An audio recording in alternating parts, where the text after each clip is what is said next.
I was off of work this night and relaxing at home. My roommate was out of town for a couple of days visiting his parents, and I was somewhat of a night owl, so I enjoyed staying up late. It was around 12, and I was sipping on a beer while watching TV when a faint sound came from above me. At first, I didn't even process it, like my body just ignored it, but after a few seconds, it kind of hit me as I realized it couldn't have been my roommate like it usually would have been. I looked up at the ceiling and muted the TV to try and listen for it again. A few seconds went by, and there was nothing. The sound was so soft though, and with the TV being on when I heard it, I really had no idea what it could have been, or even where upstairs it came from. Although this sounds pretty dumb of me, I really didn't feel like getting up and wasn't worried enough about it to feel the need to check it out. I opened the mini fridge I had next to the couch and grabbed another beer, cracking it open and taking a few sips to get back to relaxing. But before I could even unmute the TV, I heard that same thump sound above me. I looked back up at the ceiling, and after a moment, I could hear subtle footsteps slowly walking in the room right above me. My whole body felt like it went numb. I got up from the couch and went over to the stairs. I stood at the bottom and could hear a thumping sound resonating through the hallway.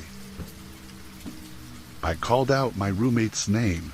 I knew it couldn't be him, but I was just hoping that somehow it was.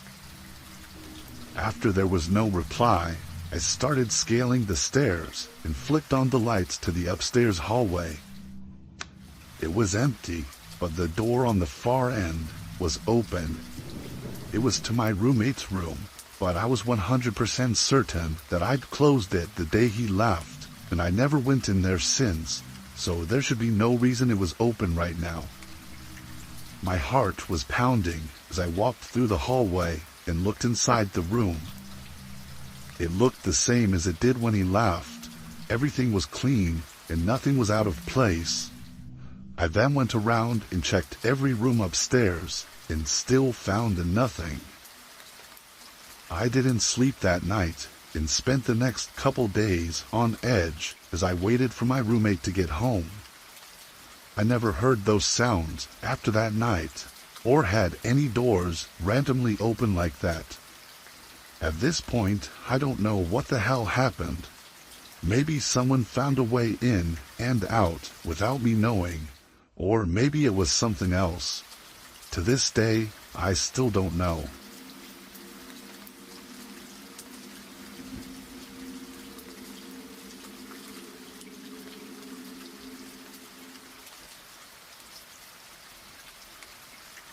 I'm sure you've all heard that recently there's been an enormous data breach.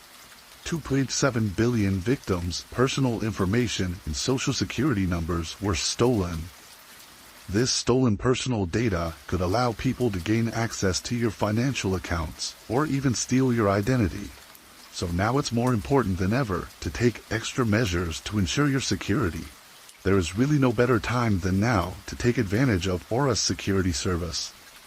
I've been regularly sponsored by Aura for over a year now, and it's because I honestly believe their service is amazing. Aura provides continuous monitoring of your personal data and resolves any potential threats that may come up, while also preventing future threats. They also make it incredibly easy for you to use and understand everything going on with your data. With their free trial, you'll be able to have Aura scan and remove your personal data from all over the internet, including scam centers, the dark web, data brokers, and hackers. After this, Aura will set up continuous monitoring on all of your data, ensuring any issues can be resolved rapidly by notifying you the instant something comes up. When I had first signed up, Aura immediately found dozens of places across the internet that already had my personal data, including my full name and address. In just a couple minutes, Aura cleared all of it. Especially in times like these, with huge data breaches and scams happening so often, having peace of mind knowing Aura is protecting your information is above anything. By using aura.com/whispered or scanning the QR code, you can get a completely free 14-day trial, allowing you to see if your personal data has been leaked, remove that data from multiple large platforms, and securely monitor your personal identity. I highly recommend using this opportunity to find any leaked info and ensure it is taken care of and secured. Thank you again to Aura for sponsoring this portion of today's video.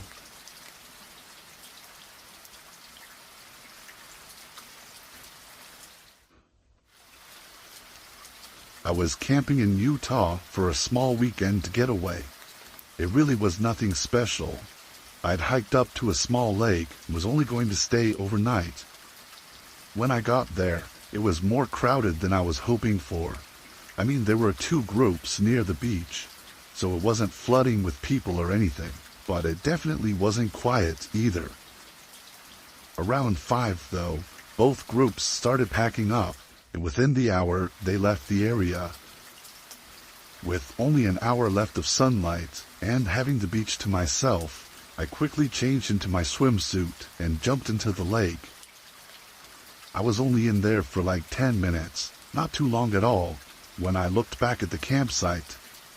The woods were calm and the sun was setting over the trees, but past the beach and a little ways into the forest, a person was watching me. They were too far for me to see much, but it was definitely a man, and they were definitely looking at me. As soon as I caught them looking, they turned their head and walked further into the trees. It was too creepy for me not to get a little shaken up. Was it just a guy from one of the groups that maybe forgot something? Or maybe a hiker that I happened to catch looking over at an awkward time? The way they were just stopped and standing there, looking directly at me, was still super unnerving. I walked back up to the beach and over to my tent. I dried off and kept my head on a swivel, scanning the forest for that man. I cooked up a small meal and continued to look around for him. A whole hour passed and there were no sightings, so I figured I was good. I stayed up fairly late, at least a couple hours after sunset, mostly looking up at the stars and resting. It sounds boring to just sit there, but it's actually really nice. After a while, I got in my tent and laid on my sleeping mattress. The hike up must have made me tired because I fell asleep quickly. As soon as I woke up, though, I felt off. I didn't know why. It was the middle of the night and pitch black inside the tent. All I could hear were the insects chirping outside and a calm breeze blowing against the walls of the tent. I kind of just laid there for a while, maybe like 30 seconds, as my eyes were open, but completely unable to see anything. Then my eyes started to adjust a little. I could see faint outlines of the things inside my tent, and as I moved my eyes around, they fell on the zipper. The tent flap was open, and between the opening, there was a shape. I must have stared at it for a whole 4 or 5 seconds as my heart rate spiked before my vision became just clear enough for me to make out a pair of eyes looking into mine. My adrenaline flooded through me, my instincts took over. I grabbed my can of bear spray that I had laying next to me and shot it right at the opening. They yelled, and I could hear his footsteps moving away from the tent as I started tearing up and coughing. I fumbled through my backpack to get my pocket knife. Then I jumped out, fully prepared to fight for my life. But the man was gone. I didn't even know which direction he went or anything, but I didn't waste any time. I hurried to gather my things and used my handheld GPS to lead me back to the car without having to take the trail. I called police to come out and take me home, because by then my eyes were burning from the bear spray. They didn't find anything, but I don't know how much they searched. Whoever that was, and what they wanted, I honestly couldn't tell you. With the image of that guy staring into my tent burned into my head, I won't be out camping again for a long time.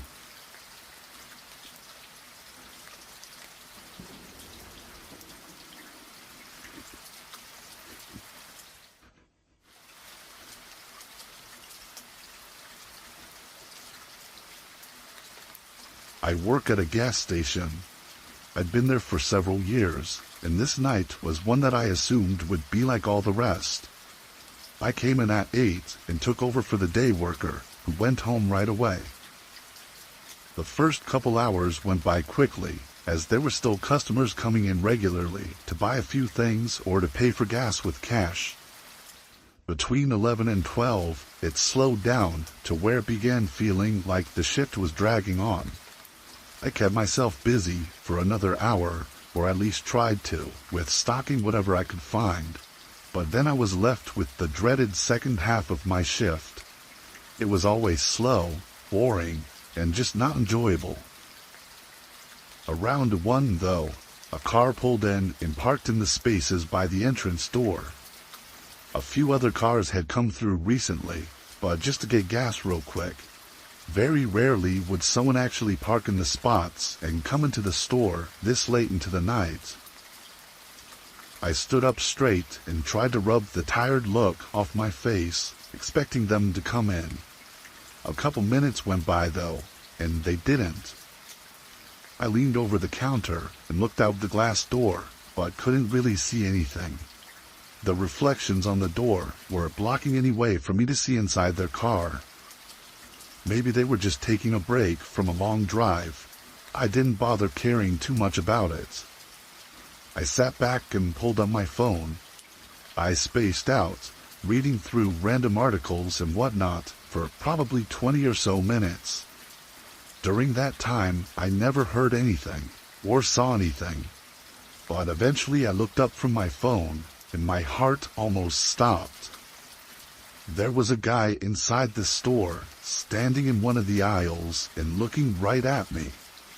His eyes darted away as soon as I saw him. This guy looked like he was mid-40 with a dark jacket on and a scruffy beard. I never saw or heard him enter, so how the hell did he get in?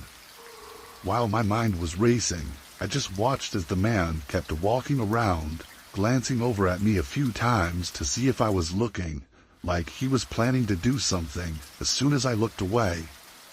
Then after just 30 seconds, he suddenly hurried toward the front door and ran outside. I got up and ran to look out.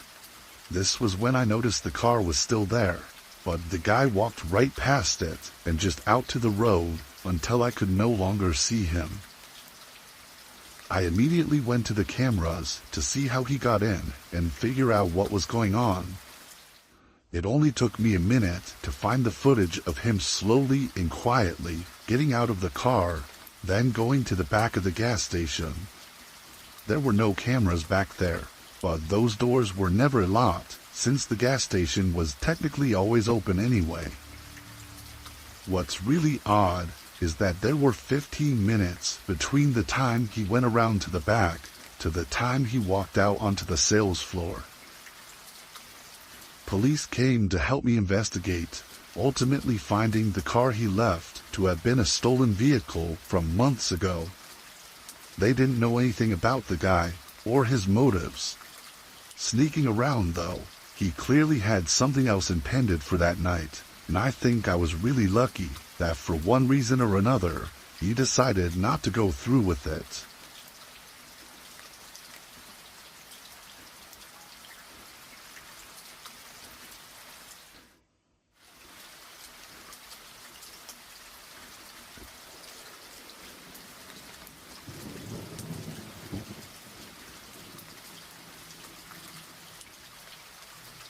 This was a long time ago, when I was 13.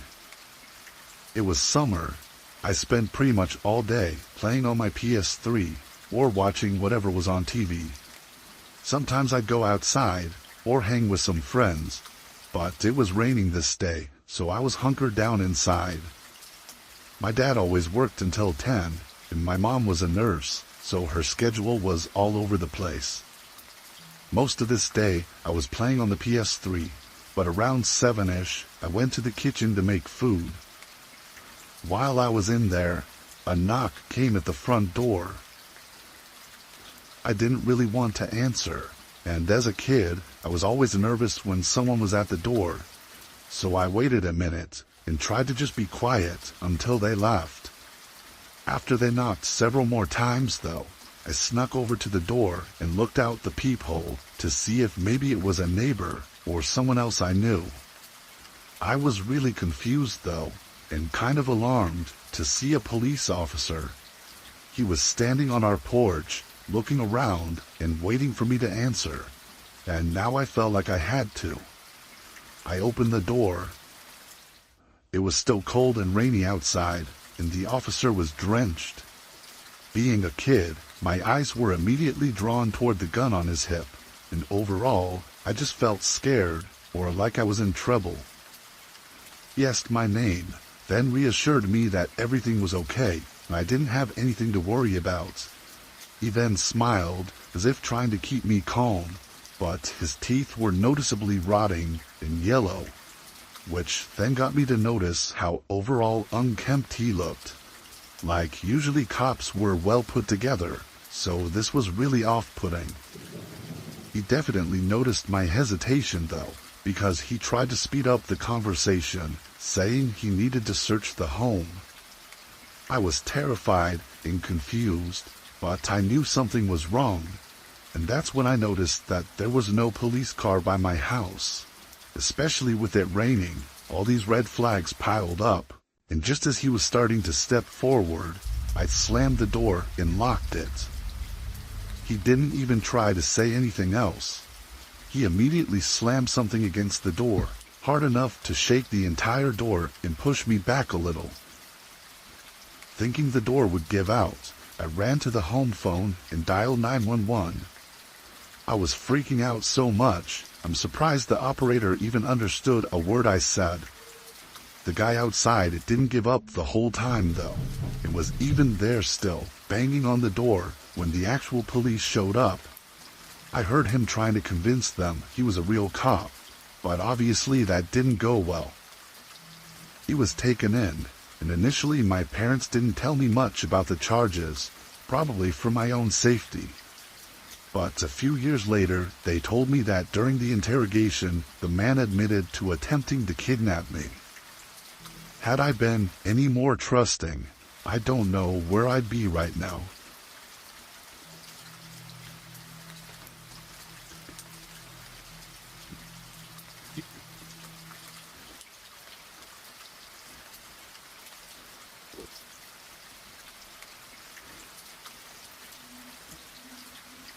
My name is Leo, and I work for a pizza shop in my small town. I don't do deliveries or anything, but I do mostly everything there is to do inside the shop. I make pizzas, organize the stations, clean, and get all the closing tasks done every night before I leave. My interactions with customers is usually pretty minimal, since we have a few high school kids to take orders and everything, but they're only scheduled until 11 on weekdays. The shop closes at 12:30. So any orders or customers that come in after that, I have to take care of. This was a regular Monday shift. Everything went smoothly for the most part, and at 11 my coworker left, so it was just me to close up. It's usually really slow, so I started the cleanup process. About a half hour before closing, a call came in. Praying it wasn't for a last-minute order, I picked up the phone. I said my generic, "Thanks for calling, how can I help you" line, and right after I finished, there was a quiet pause. Then they hung up. I put the phone down and said a few choice words, thinking it was a prank call from a couple immature kids. I went back to the kitchen where I was cleaning, but not even 30 seconds later, I heard the bell ring by the door. The timing was annoying, but I put everything back down and walked back to the front. A guy was now standing at the counter. He had a heavy coat on and a black beanie over his shaggy hair. His eyes were what really put me off, though. He had dark circles and bags, like he hadn't slept in days, yet his eyes were wide open. How can I help you?" I said, standing a couple feet from the counter. "I'd like to place an order right now." The way he said it was odd, and it very obviously told me that something was wrong with him. I said okay and asked what he wanted, but it almost seemed like he wasn't expecting me to say that. His eyes just continued to hold this disturbing stare at me as he struggled to respond.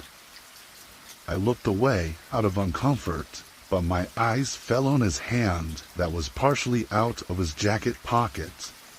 He was holding a knife, like a typical kitchen knife. I think he was trying to hide it, but I could see the handle in his hand, and part of the blade was sticking out of his pocket. I felt my stomach drop and blood rush from my face, almost like I was gonna faint. I looked back up, and his eyes were still staring at me, but his face was stiff and emotionless.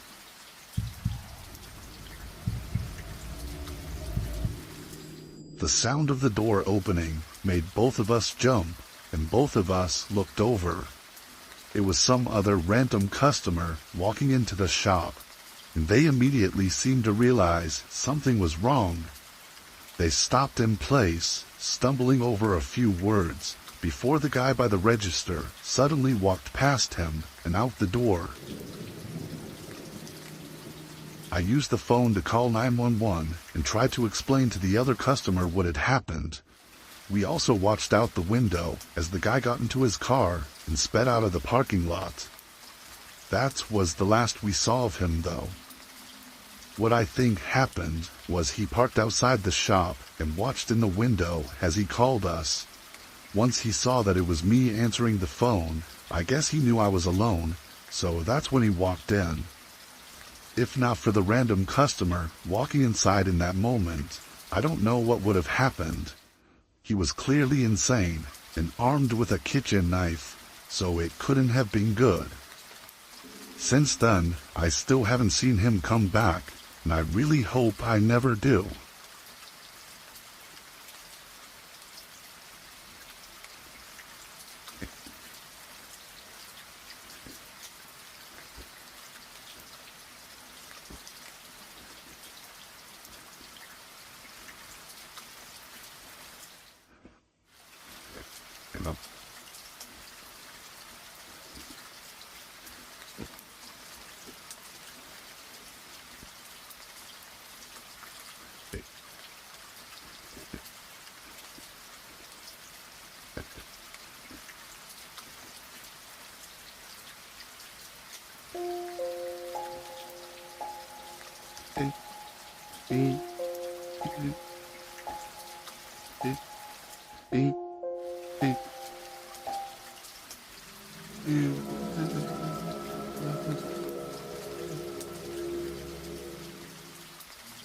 This all started a few months ago when my new neighbors moved in next door, and things quickly turned into a nightmare, as they were unbelievably loud, and since I was working from home, the constant noise drove me crazy every single day.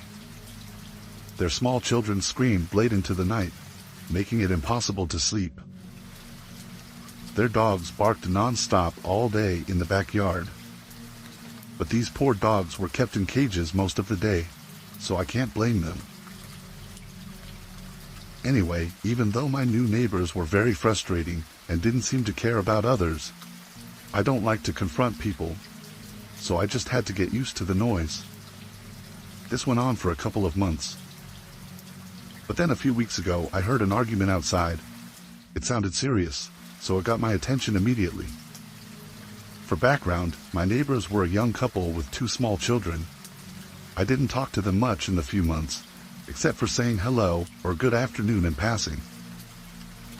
The man next door had a white van that he must have used for work. When I heard the argument, he was standing in front of his van, arguing with an older man. Then a few days went by, and I noticed that the white van, which was always parked in front of their house, was gone. And I also noticed that I couldn't hear the dogs barking or the children crying late at night anymore. So deep down I felt very happy about this. Thanking the heavens for the peace and quiet, I sighed with relief. I figured maybe they'd gone away on holiday for a few days or something. But as days turned into weeks, the usual noise didn't return. The house next door remained silent. I couldn't see any movement or hear any sounds coming from there at all. But even though the house was quiet, all the windows on the front stayed open for days. So it felt a bit strange how silent it had become. I began to wonder if maybe the argument outside had been with the landlord, and they had decided to leave suddenly. Since I was working from home all the time, I kept an eye out, but I never saw their van come back, or any moving van for that matter. But as time passed, I started hearing weird noises from their house. I live in a semi-detached house, so mine is connected to theirs. And since it's an older building, the walls between our houses aren't thick. One night, as I lay in bed trying to sleep, I heard this strange scratching noise coming from inside my wardrobe. Now it is one of those built-in types, and it's against the wall that connects my house with the neighbors. So the back of the wardrobe is just the wall of the room. I kept lying there, listening to the noise. And I started to worry, thinking maybe there was a mouse or something. So I sat up in bed and turned on the lamp next to my bed. I stood up and went to the wardrobe, my heart racing.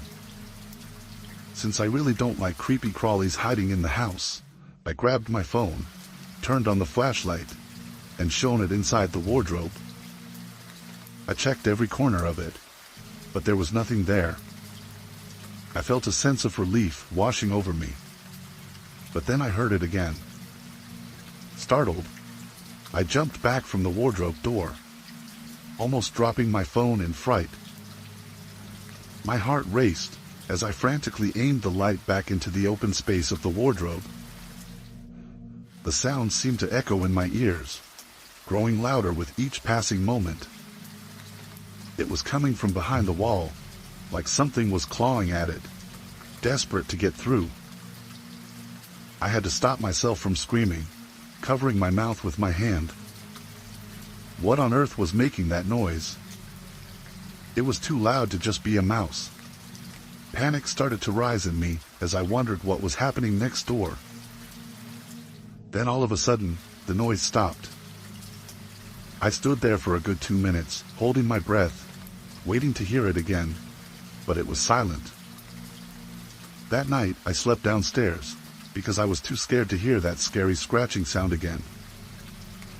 Over the following days, I kept hearing weird noises from next door. But the sounds seemed to wander around their house, and sometimes it was hard to tell where they were coming from. Luckily, I never heard that scratching noise again. But sometimes I'd hear strange thumps or things moving next door, so it was still really creepy. I started to think maybe the neighbors were coming back now and then to take their stuff. But I hadn't seen them yet, and their kids and dogs were still quiet. I could look into their garden from my bedroom window at the back of my house. It was weird because the cages they used for their dogs were still there in the garden. I bring this up because one day, while I was working, I heard a strange creaking noise coming from the back of their house. I stopped what I was doing and just listened. If I left the windows of my house open, I could often hear the dogs moving around in their cages. And when they moved, the cages would creak. I sat there, listening carefully. I could hear what sounded like dogs shuffling around in the cages. I hurried upstairs and looked out the bedroom window. The cages were still empty. I felt a shiver go down my back. This was just another weird thing on a long list of strange noises I kept hearing for weeks. The scariest one happened a few days ago, and this time, I actually saw something. I had just come back from the supermarket, carrying my bags into the house. I saw that the neighbor's front door was a little open. I looked at it for a bit, thinking maybe one of the neighbors would come out. But the house stayed quiet, and nobody showed up. Thinking it was just another weird thing, I went back to bringing my groceries inside, put the last bag in the kitchen, and then went back to lock my front door. But then I got curious. I went back out of my house, walked down my driveway, and slowly walked up the path to the neighbor's front door. In the few minutes it took me to bring my bags inside, the neighbor's door had opened more. Now, I could almost see inside, and what I saw was really creepy. The door was halfway open, so I could see their front hallway. There were children's shoes and toys scattered on the ground to the left of the door. A light was on in what I thought was the kitchen at the end of the hallway. "Hello," I called out. Nervously, I pushed the front door open more. When I did, a cold breeze blew past me and I jumped back in fright. At that moment, the door to the kitchen swung open, and I thought I saw a dark figure standing there. I quickly got out of there as fast as I could. It wasn't until I was back in my own house, behind my locked door, that I started to calm down. I sat on the floor, trying to catch my breath, while all sorts of thoughts raced through my mind in a whirlwind of chaos.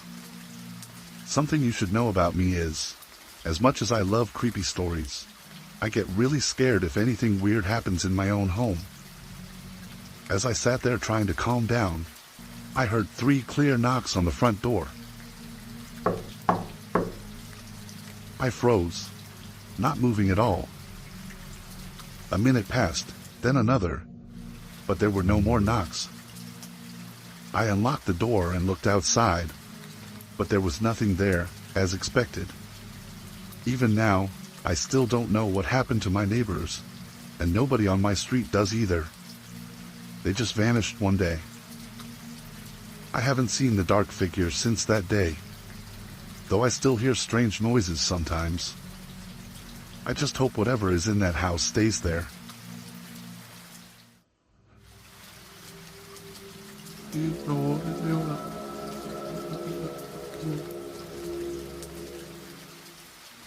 This started in late August 2019, right after I moved into my current place. I live in a small town in Florida. It all started with small things disappearing or getting misplaced, and strange feelings, along with weird noises. I never felt alone, even when I knew I was definitely by myself. I have 2 roommates and a daughter. One roommate now stays at his girlfriend's house, probably because of the strange things we still experience here. On the first night, nothing was really set up or unpacked yet. I put my important bag, which had my sketchbook, charger, makeup and other things. Then soon, I got distracted for some reason and ended up setting up a lot of things. I usually listen to music while doing this, so my phone battery was draining fast. Naturally, I went to look for my charger in my bag, but it wasn't there. I started searching everywhere in my bedroom, then the kitchen and living room, which were the only rooms I'd been in, but found nothing. My roommates have cats, and one roommate had a noisy chihuahua. Then around 10 o'clock, I heard something fall in the empty room down the hall from the living room. I thought it was either the cats or the dog, but then the dog started barking a lot. I had to go check because I didn't want him to keep barking, and I wanted to make sure he was okay. When I went into the room, I saw it right away. Several boxes seemed to have been thrown around, mostly books and action figures, from what I could see. Then, when I looked closer, I saw my charger. It was in the middle of the mess in a room I hadn't been in at all. How did it get there? I had put it in my bag before I came here, and I saw my roommate bring in those boxes. He even took out his favorite comic during his lunch break or something. But my charger wasn't there that time, and I am sure about it. Then the next night, my keys disappeared, and I still haven't found them. It's been more than a year and a half, and I wonder if I ever will.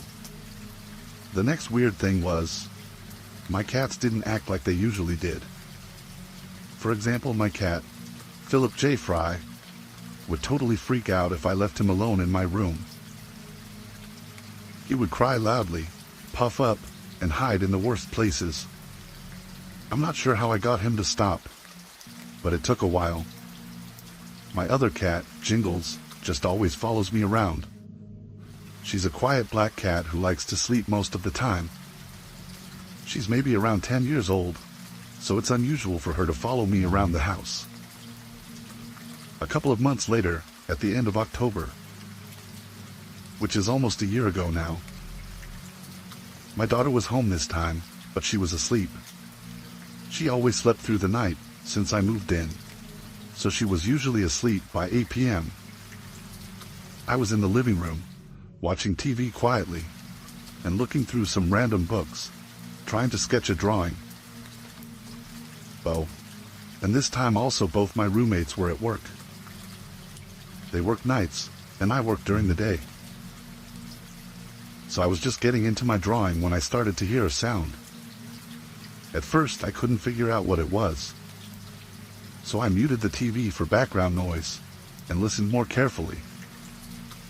A heavy, intense feeling started to creep over me once I heard what it was. It sounded like a child talking and laughing, but something about it didn't seem right, and it didn't feel right either.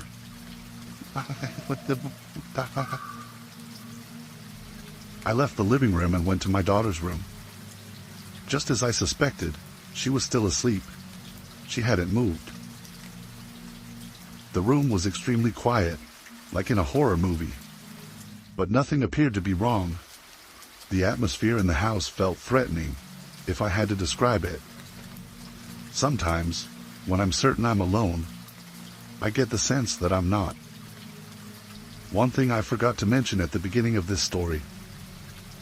When we all first moved into this house, the maintenance man said something that seemed strange to me. He told us that in the last 10 years he's worked for that landlord. Everyone who moved into this house would leave before their lease ended. Some left as soon as 6 months in. The maintenance man said he saw a lot of couples break up. People get very sick, lose their minds, and have car troubles. It seemed like just bad luck, I suppose. Or maybe it's something related to the house. I still live here, and every now and then I hear strange sounds.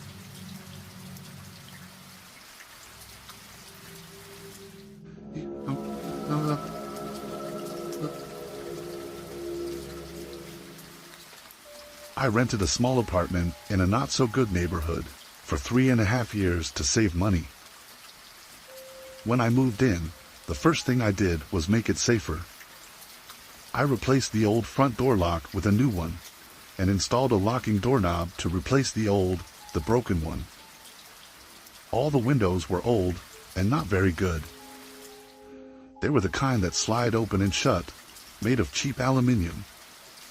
The locks on them were terrible.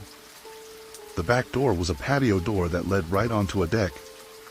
To make things safer, I bought some pieces of strong wood and cut them to fit into the tracks of the windows and door. This way, if someone tried to break in, they would have to break a window instead of just opening it. I think someone who lived here before might have been involved in illegal activities. Because of the strange visitors and the unusual questions they asked about Sam, the previous tenant who used to live here. In the first 6 months, there were 4 times when people who seemed confused came to the door, asking for someone named Sam. After the tweakers came by, I made sure to double-check that all doors were locked all the time. Sometimes, though, I still forgot to lock the front door. Then one night, something really creepy happened when I forgot to lock it. I was cooking dinner on a dark evening and went to the bathroom. Then I washed my hands and returned to the kitchen. There, I saw a middle-aged man dressed in all black, walking up the stairs from the entrance into my kitchen. I was startled and asked him, "Who are you?" He said he was there to fix a toilet.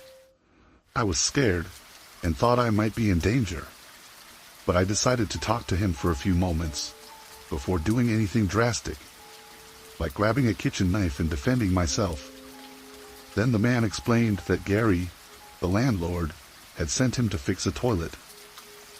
I told him Gary wasn't my landlord and that my toilet was fine. He asked for the address he was at. I gave him mine, and he apologized a lot, saying he got the wrong place. He carefully went back down the stairs, put on his boots, and left feeling embarrassed.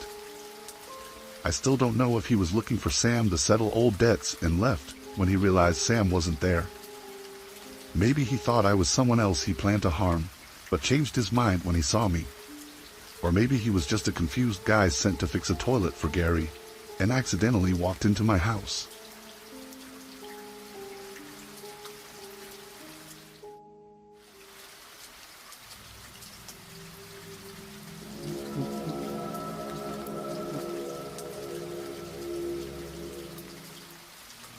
I used to hang out with a girl who was a bit unstable.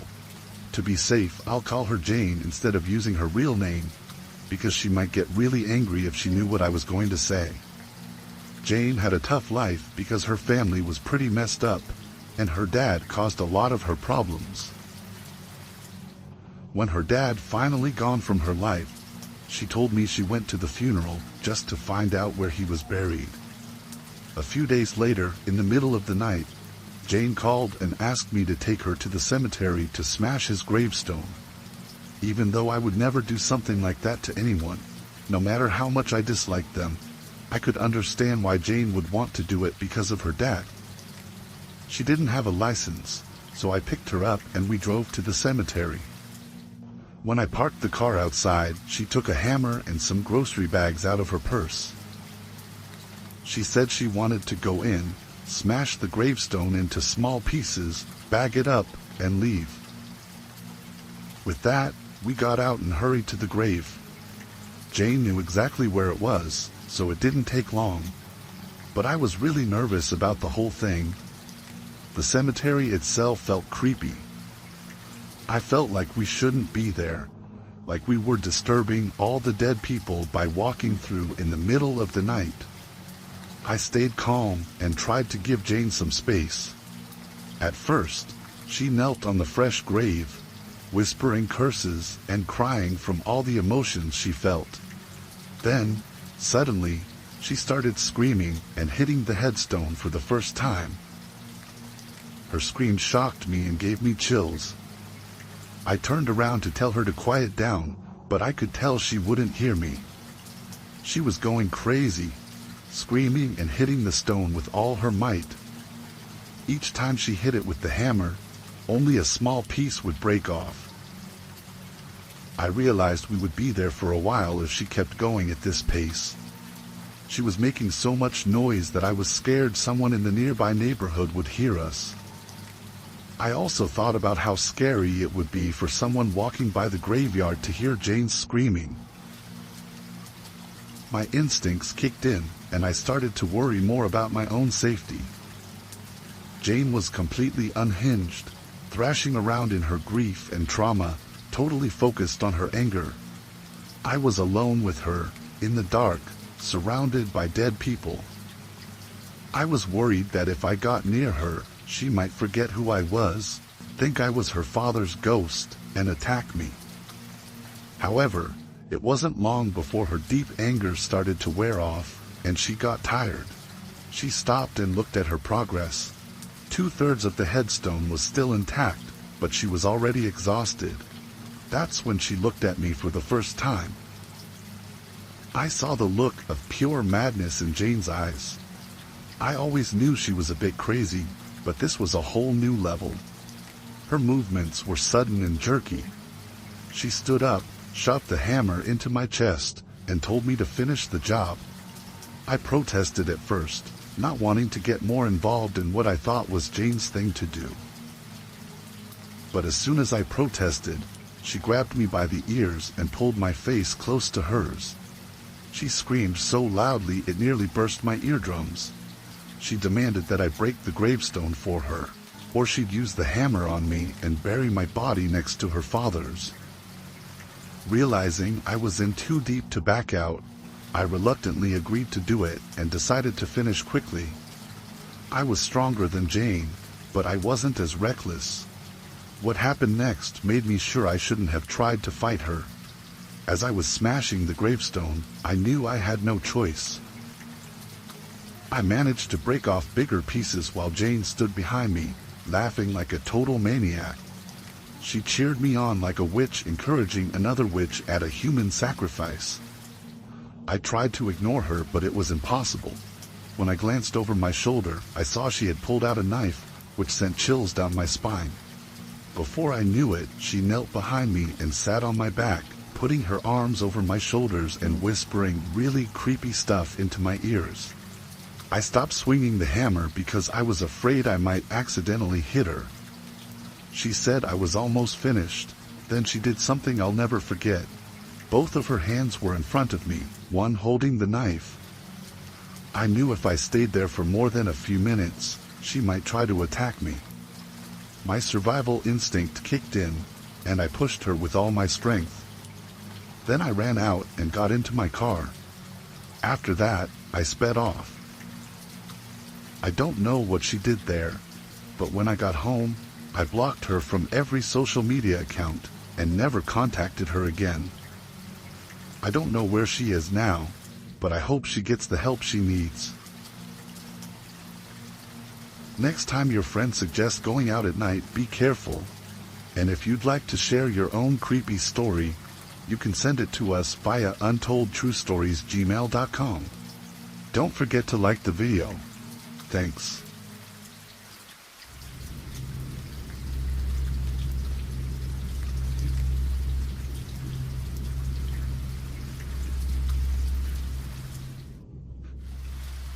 It was 2016, and I just started a new job at a motel.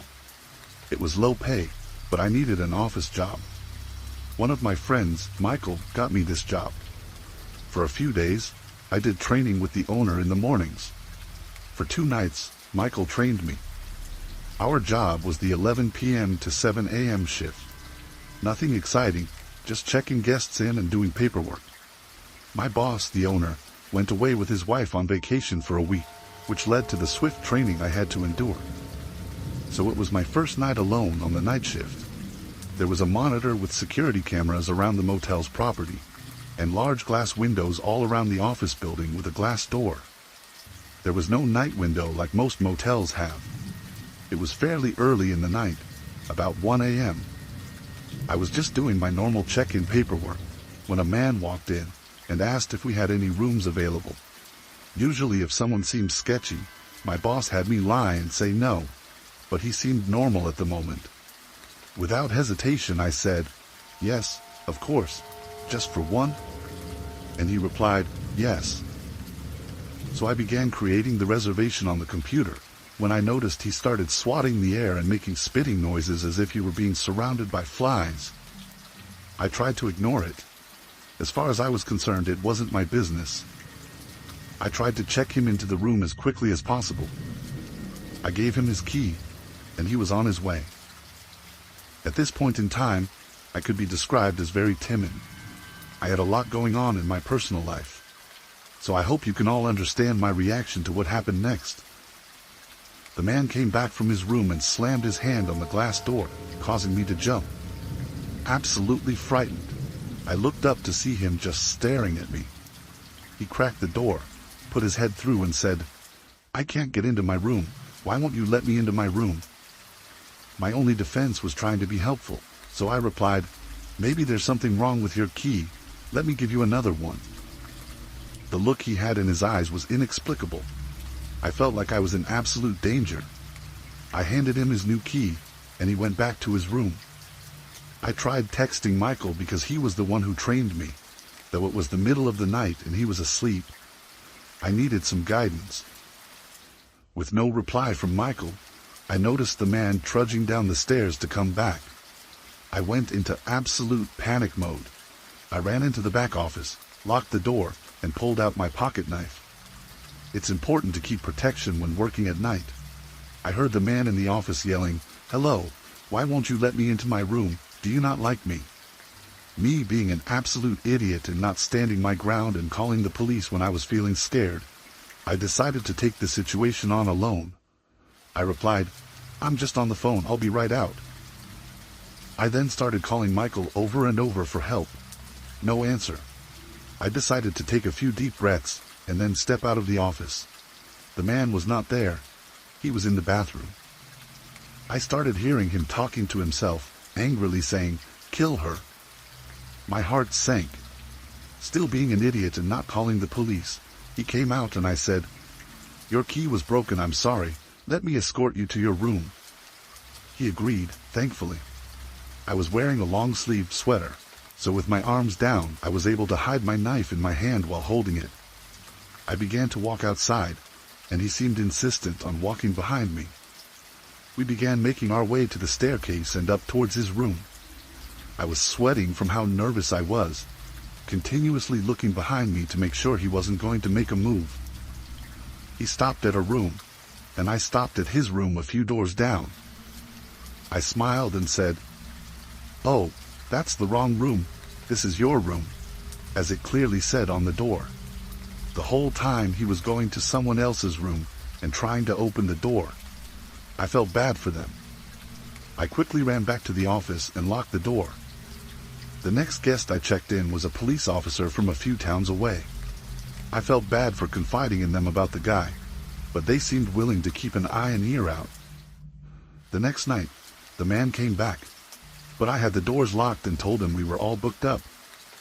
I explained to my boss what happened when he got back from vacation.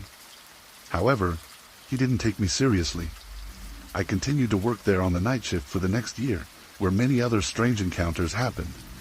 If you ever feel uncomfortable, always call the police.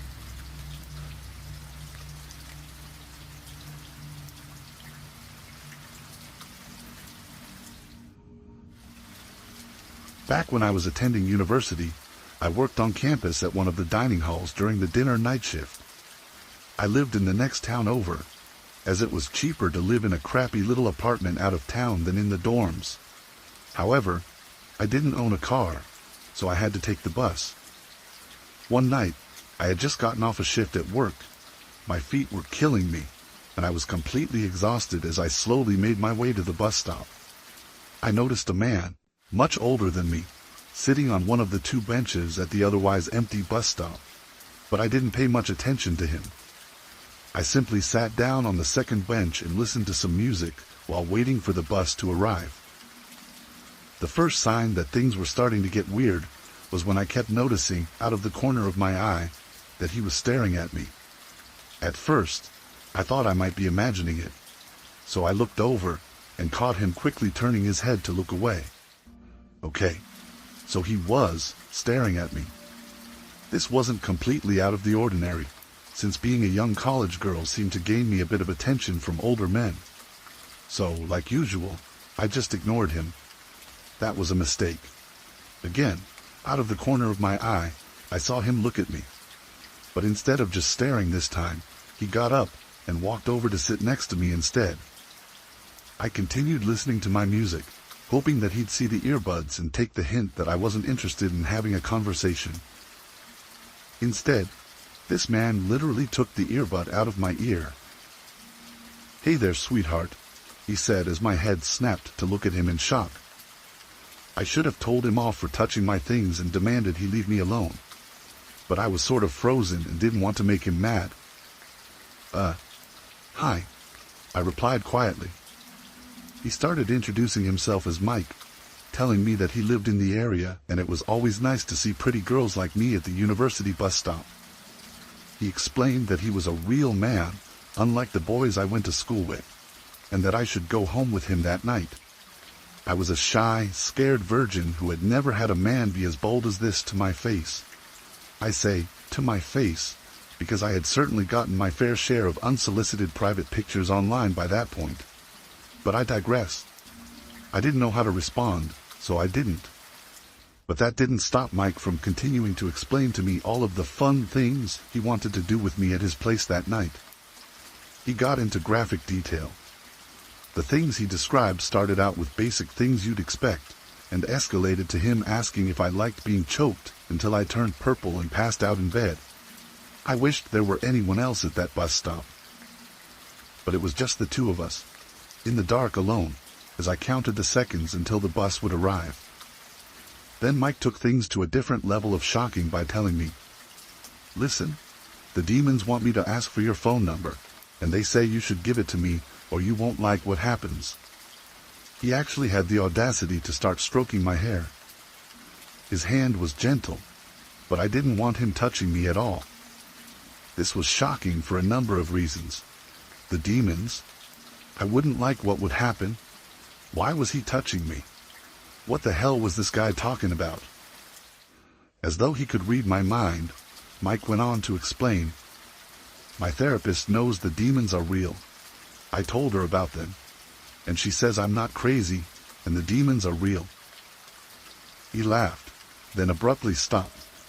"Now give me your phone number like they said," he demanded, and as his hand stroked my hair for the last time, he stopped and gripped the back of my neck, still gentle but even more terrifying.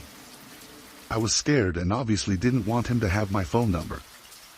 But he was taking out his phone, and I knew he was going to call the number I gave him to make sure I wasn't lying to him, and he still had his hand on the back of my neck.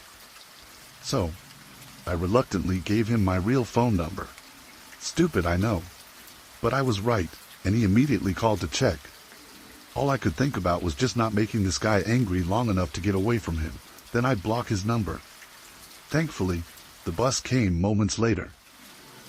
I sat down as close to the front of the bus, near the bus driver, as I possibly could since the bus was basically empty. Mike decided to sit directly across from me. At this point, I had tried listening to music again, hoping that being on the bus and him having my phone number would signal to him the end of our conversation. However, he decided to reach over and unzip my sweatshirt, revealing my work shirt and the name tag, which I had unfortunately forgotten to remove in my haste to leave work that night. I hadn't told him my name yet. "Abigail, what a beautiful name. Our daughter will be named Celeste." I shouldn't have been shocked at this point, but I was. I had stopped listening to music again and zipped my sweatshirt back up, which made him laugh. "You won't need that soon anyway," he said, and winked at me, implying how he planned to undress me even further that night. At one stop, Mike tried to convince me to get off the bus with him. I told him no, that I was tired and just wanted to go home. So he said okay, and stayed on the bus. I knew that had been his stop, so the fact that he was staying on the bus worried me. I was sure this meant that he was planning on coming home with me instead. "Baby," Mike whispered to me. I tried to ignore him, but he repeated himself louder. "Baby." He had the most unsettling smile on his face as I asked, "What?" He laughed and told me, "The demons say you smell nice." I was terrified and felt like I was going to throw up by the time my bus stop arrived. I lived in an apartment alone and didn't want him to know where I lived. Despite my body being exhausted and sore from work, adrenaline kicked in and I bolted off the bus and ran straight home. I made it inside and locked the door. I looked through the peephole and didn't see him, so I went to carefully peek out of my window and saw him standing near the bus stop, looking around. He took out his phone, and sure enough, I started getting a call from an unknown number since I hadn't saved his number. I ignored it. When he hung up, I started getting several texts, asking where I'd gone, how he didn't like hide and seek, and how the demons just wanted to have fun, but I was being a little bitch about it. I was so scared because he knew which apartment building I lived in, where I worked, where I went to school, my phone number, and my name. The only good thing which made me feel slightly relieved was that he didn't know which specific apartment number I lived in. That's when he started yelling outside. There were no specific words said, just wordless yells of what I can only assume were frustration and anger. I blocked his number and kept all the lights in my apartment off as I cried with my back to the front door. Maybe I should have called the police, but my brain was so frazzled that I didn't even think of that until the next day.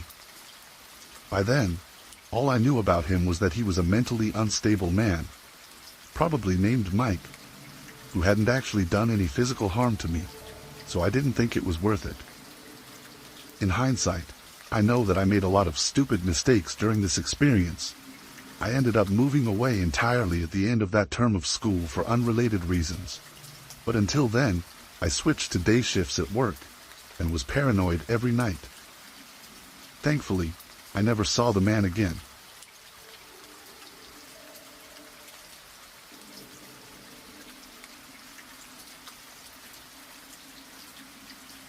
The hotel I worked at was small, with only 53 rooms in total. It was located next to downtown in a town in central Minnesota. As a night auditor, I worked by myself with a shift from 11 p.m. to 7 a.m. We didn't get many people checking into the hotel at night, usually 1 to 3 at the most. The first duty as the night auditor was to lock the doors so only guests could get in with their key. There was also a phone on the wall next to the main entrance in case someone arrived after the doors were locked, or if somebody ordered pizza. There was a front door in the lobby, a back door in the lobby, and 2 side doors. I proceeded to lock all of the doors and headed into the back room behind the front desk to do laundry. As there was no staff on hand to do laundry, another task for the night auditor was to finish any remaining laundry that wasn't completed during the day. There was a cordless phone you could bring with you when going into the back or around the other parts of the hotel. We had no more scheduled check-ins that night, but there were a couple of rooms available. I heard somebody try to open the front door, but they were unsuccessful and left. Moments later, the phone rang. When I answered, the other person did not talk right away. I walked up to the front desk, and the other person finally started talking. They went on a spiel, saying they were a former cop and something about having court in the morning. Forgive me, this part is a bit fuzzy and I semi-blacked out due to fear. They said that if they weren't let in, they were going to come in and shoot me, and that they were circling the hotel. There were windows that looked out to the front of the hotel, which were visible from the computer I had walked to during the phone call. I told them I was sorry, but we didn't have any rooms available. They hung up before I even finished my sentence. I looked out the window, and there was a person standing across the street, staring back at me with a phone in their hand. At this point, I was really freaking out, so I went to all the doors to double-check that they were all locked. It was a good thing I checked, because one of the side doors had been propped open with a doorstop. I shut the door and proceeded to go to a conference room with a view of where the person was standing. I kept the lights off and peeked through the blinds, but the person was gone. I was pretty freaked out for the rest of the night because there were windows pretty much everywhere in this hotel. If this person was watching me, they would be able to do so all night if they pleased.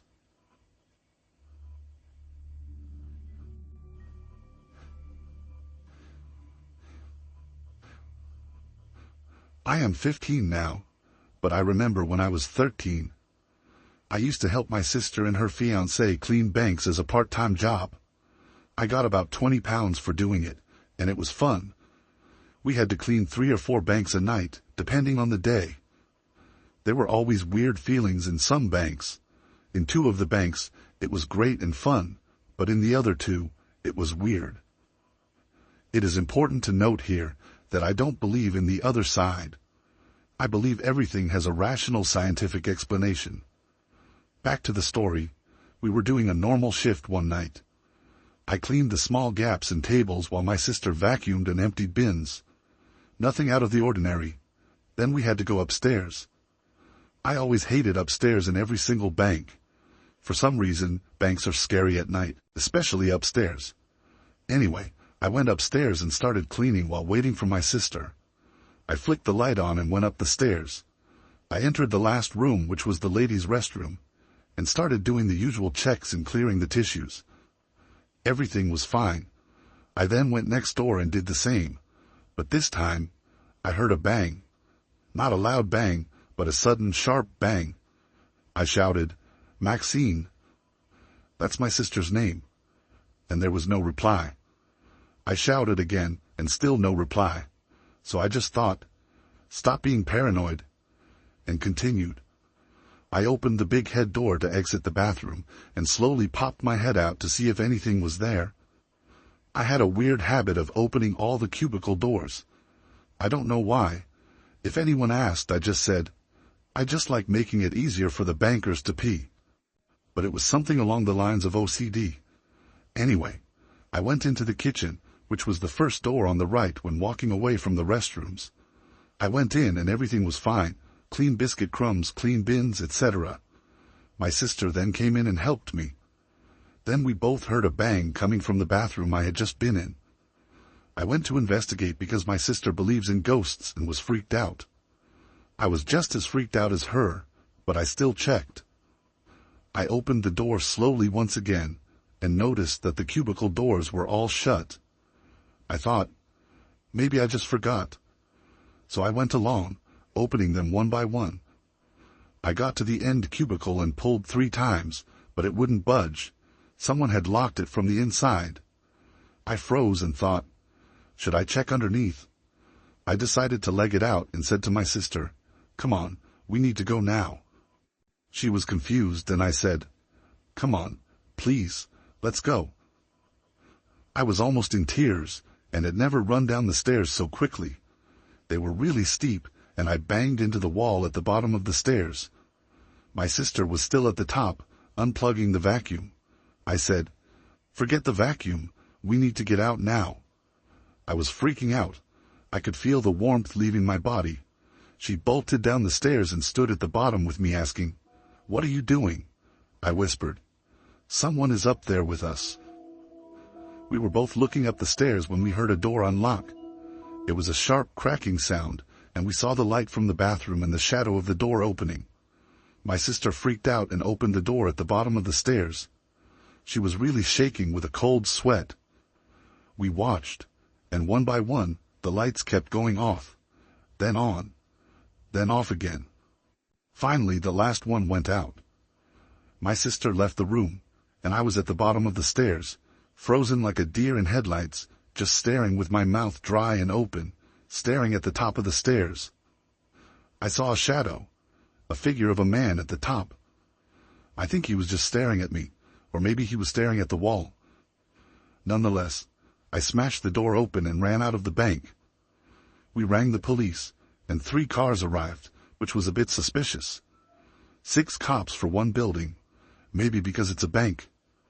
Anyway, they searched the building, and no one was found. They went into the restroom, and the end cubicle was still locked. A policeman climbed over and managed to open it. They said no one was in there, but we still didn't complete our job. We just drove home in silence. I don't know if he is still there or not. I highly doubt it. I don't live far from that bank, and every time we drive by, it makes me shiver. There are also bars on the windows, so no one could have gotten in or out through the windows. I never found out who it was, and I didn't want to know. I later quit the job and decided never to do bank cleaning again. Something is just weird about them at night. Weird things happened in other banks, from lights going on and off to chairs being moved and even the vacuum turning on and off. I just put it down to circuit faults.